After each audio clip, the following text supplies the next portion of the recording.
ఎక్కడ వదిన మర్చిపోయేది? అన్నయ్యతో అరగంట మాట్లాడితే అందులో 25 నిమిషాలు మీ గురించే మాట్లాడారు. కోపాన్ని కూడా దాచిపెట్టొచ్చు వదిన, అభిమానాన్ని ప్రేమని దాచిపెట్టలేం. నేను మీ జీవితంలోంచి తప్పుకుంటాను అన్నాను కాబట్టి ఊర్మిళ మిమ్మల్ని బయటకు తీసుకొచ్చింది. లేదంటే జైల్లోనే మీ జీవితం గడిచిపోయేది.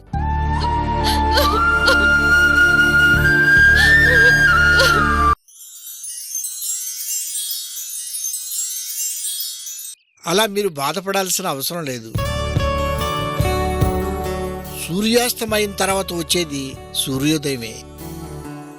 చీకటితో వెలుతురు, వెలుతురుతో చీకటి యుగాలుగా పోరాడుతూనే ఉన్నాయి. చీకటి గెలిచాను అనుకునే లోపు వెలుతురు వస్తుంది, వెలుతురు గెలిచాను అనుకునే లోపు చీకటి వస్తుంది. మనిషి జీవితంలో కష్టము సుఖము కూడా అంతే బాబు. దూరమైనవన్నీ దగ్గరవుతాయి. అలాగే మీ చెల్లెలు గారు కూడా దొరుకుతారు బాబు. ఆశ కూడా అలుపొచ్చేసిందండి. అలా నిరుత్సాహపడక బాబు. మీకో కుటుంబం ఉందన్న విషయం ఇన్నేళ్ళు మీకు తెలియదు. ఇప్పుడే ఎందుకు తెలిసి ఉంటుంది? ఇదంతా పైవాడి మాయలకి ప్రతిదానికి ఒక కారణం ఉంటుంది. కష్టపెట్టేది బాధ పెట్టడానికని మనం అనుకుంటాం.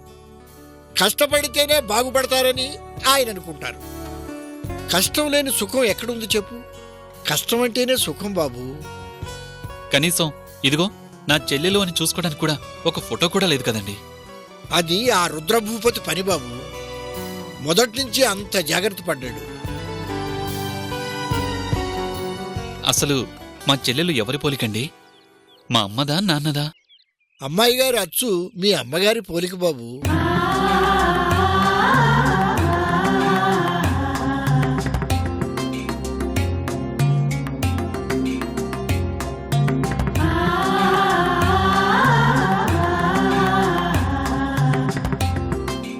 అవును లాయర్ గారు, నా చెల్లెల్ని చిన్నప్పటి నుంచి చూస్తున్నారు కదా, తను ఎలా ఉంటుంది ఏంటి అని పోలికలు చెప్పి పెయింటింగ్ వేయించవచ్చు కదా.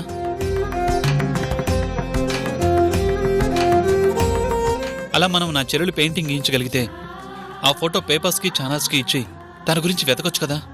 నిజమే బాబు, ఈ ఆలోచన నాకు రాలేదు.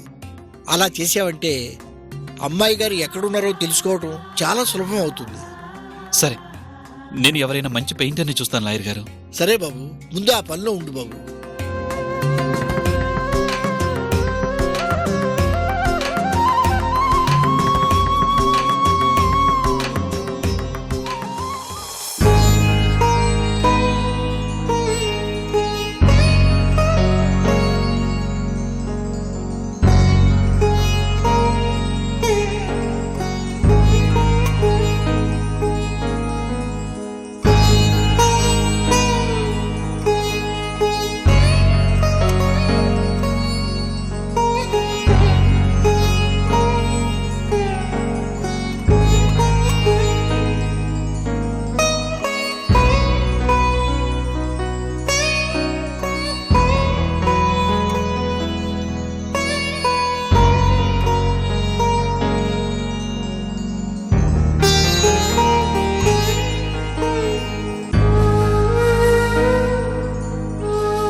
మహాలక్ష్మి,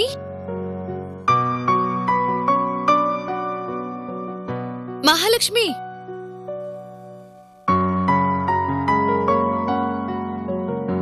మహాలక్ష్మి,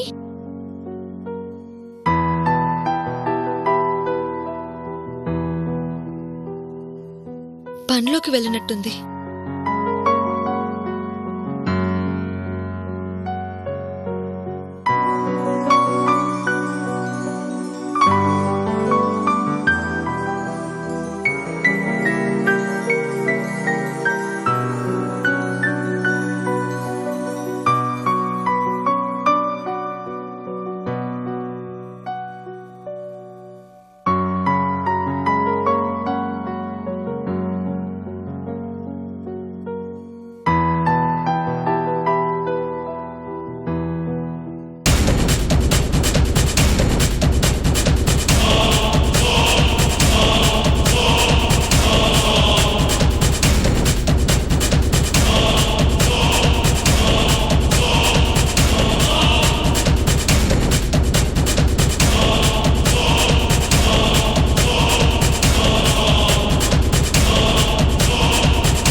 బంగారం స్నానం చేస్తున్నట్లుంది.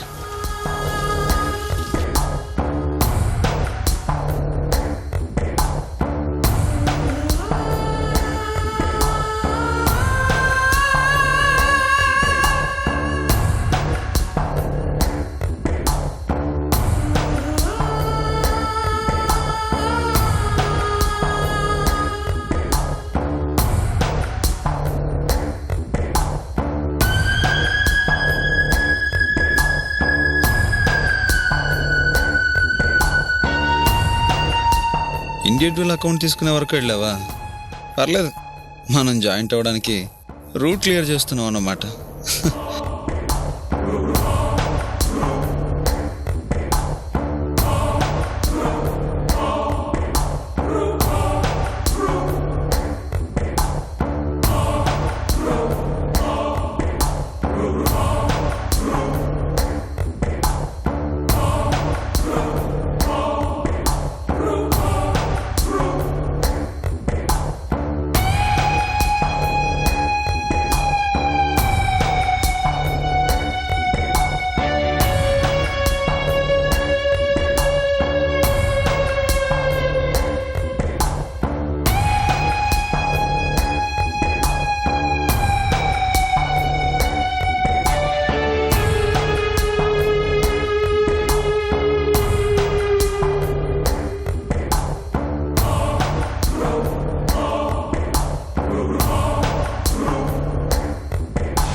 హాయ్ సావిత్రి, ఏంటి అంత షాక్? నేను సావిత్రి, చంద్రాని.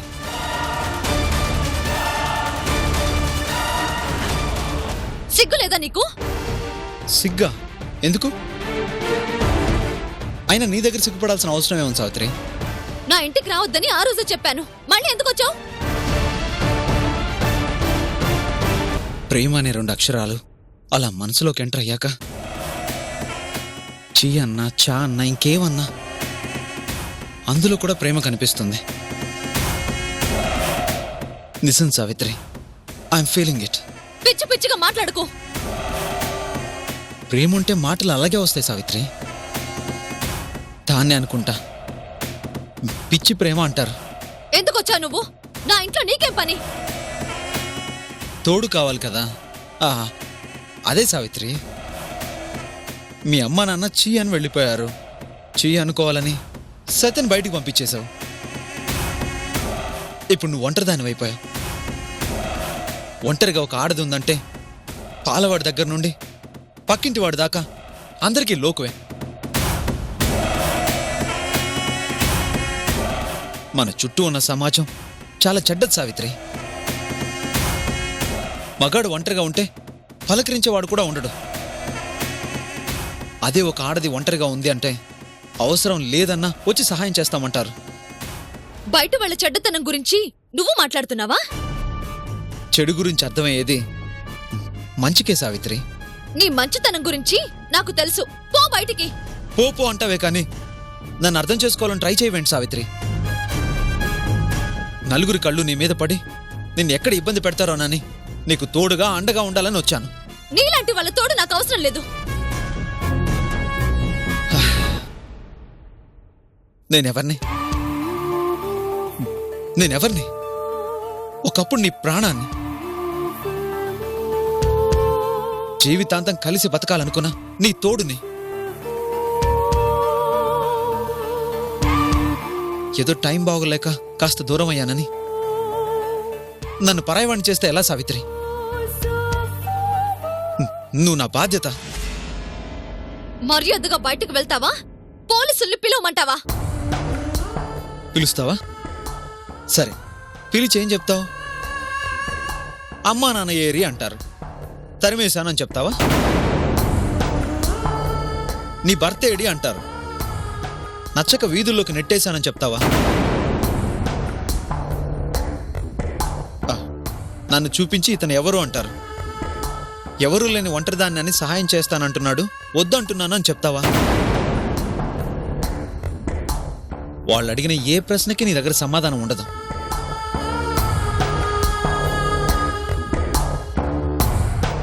ఫైనల్గా నువ్వే నవ్వులు పాలవుతావు.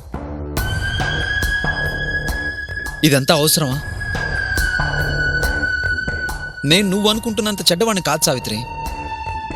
నా మంచితనం నీకు అర్థం కావట్లేదు అంతే. ప్లీజ్, నాకున్న సమస్యలు చాలు, నన్ను ప్రశాంతంగా వదిలేయ్. నీకు ఏ సమస్య రాకూడదని చెప్తున్నాను సావిత్రి. సత్య మెల్లగా ఊర్మిళకి దగ్గర అవుతున్నాడు. ఏదో ఒకరోజు సొంతం అవుతాడు. అప్పుడు నీ పరిస్థితి ఏంటి? నేను రేపటి నీ భవిష్యత్తు గురించి ఆలోచిస్తున్నాను సావిత్రి. అందుకే నీకు అండగా నేనున్నానని చెప్పాలనుకుంటున్నాను.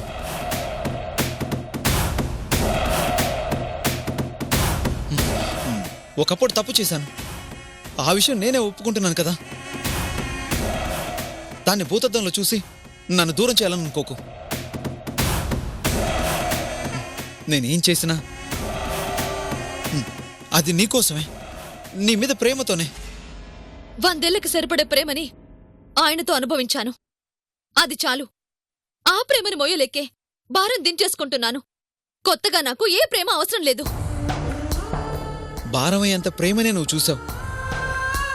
నీ భారాన్ని కూడా భరించే ప్రేమ నా దగ్గర చూస్తావు.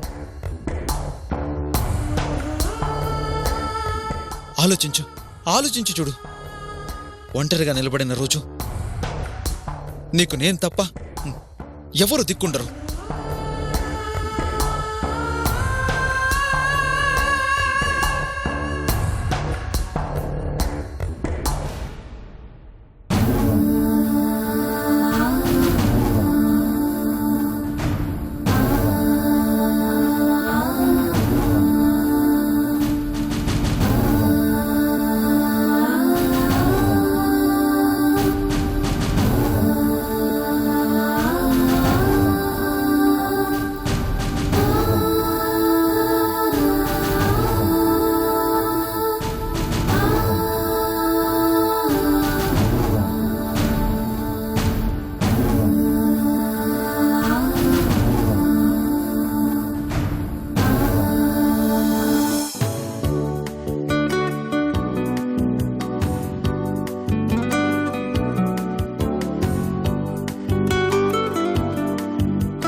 మహాలక్ష్మి, సార్, ఏయ్ అవన్నీ తీసి పైన పెట్టేసి. చెప్పండి సార్. ఈ రోజు నుంచి షాప్ పనులు నువ్వు చూసుకో. సావిత్రి బయట పనులు చూసుకుంటుంది. ఏంటి సార్ అలా అంటున్నారు? మా వదిన బయట తిరగడం ఎందుకు? బయట పనులు కావాలంటే నేను చూసుకుంటాను. మా వదిన షాపులోనే ఉంచండి. బయట పనులు అంటే తిరిగే పనులు కాదులే అమ్మా. కస్టమర్ల దగ్గర కొన్ని బిల్లులు పెండింగ్ ఉన్నాయి. సావిత్రి అయితే తెలివిగా మాట్లాడి వసూలు చేసుకొస్తుంది. అందుకే తనకా డ్యూటీ వేసి నిన్ను షాప్ చూసుకోమంటున్నాను. సావిత్రి వచ్చాక ఈ విషయం చెప్పు. అలాగే సార్.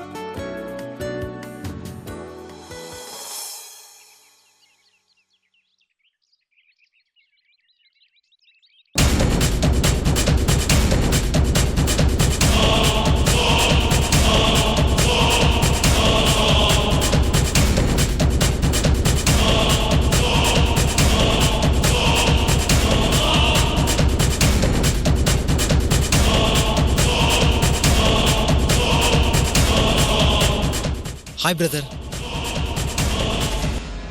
ఏయ్, నువ్వేంటి ఇక్కడ? నీకోసం వచ్చాను బ్రదర్. రావద్దు, రావాల్సిన అవసరం లేదు అంటావు, కానీ నేను రాకుండా ఉండలేను బ్రదర్.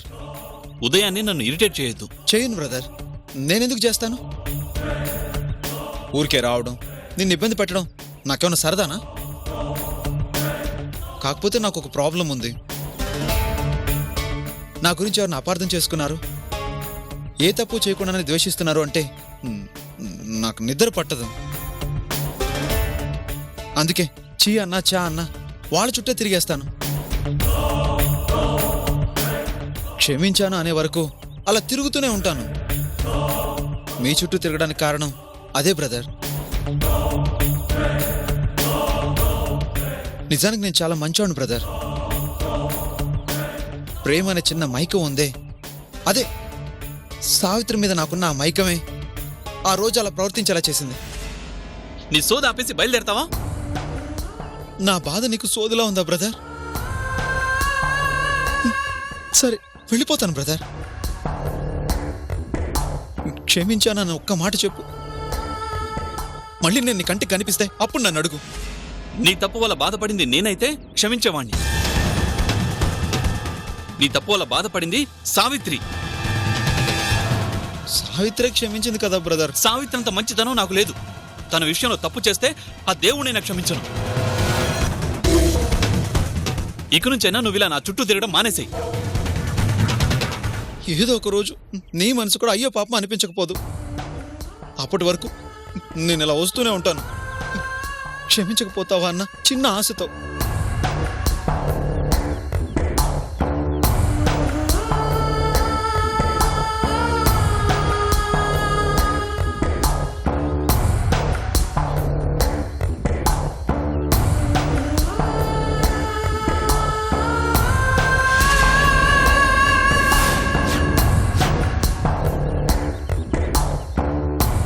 ఏయ్,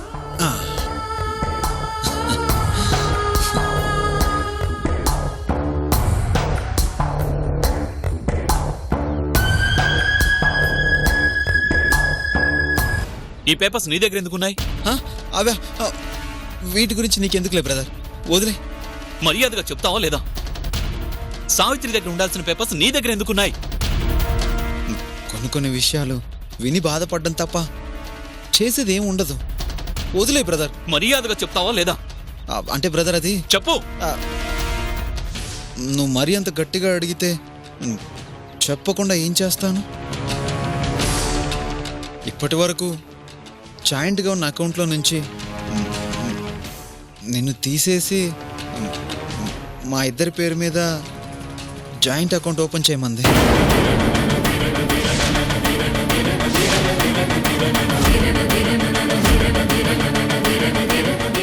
అప్పటికి వద్దు, బాగుండదు అన్నాను. కానీ తనంతట తానుగా ఇష్టంగా మా ఇద్దరికి జాయింట్ అకౌంట్ ఉండాలి అంటుంటే ఏం చేయను బ్రదర్. నేను నీలాగే సావిత్రి మాటకి ఎదురు చెప్పలేను.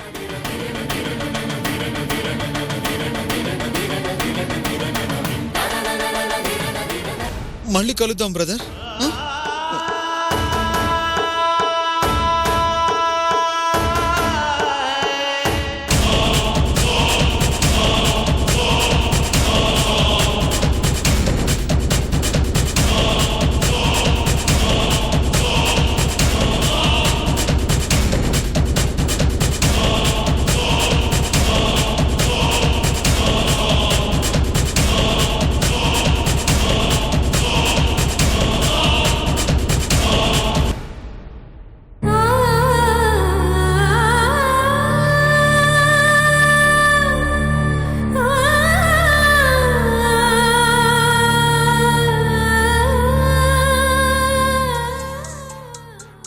Excuse me sir. Okay.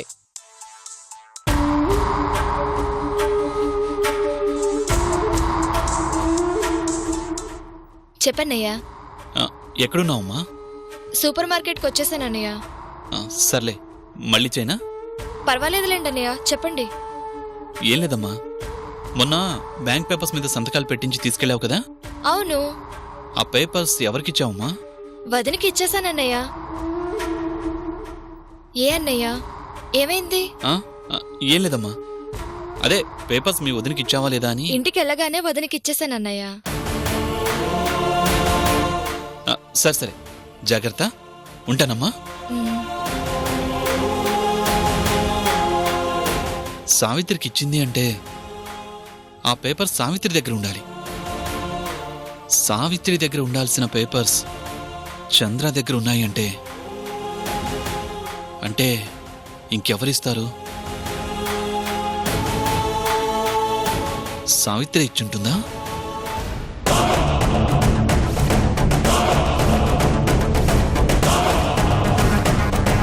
Okay, చేసేద్దాం. సావిత్రి, ఈ దెబ్బతో నువ్వు సత్య మనసులో నుంచి అవుట్.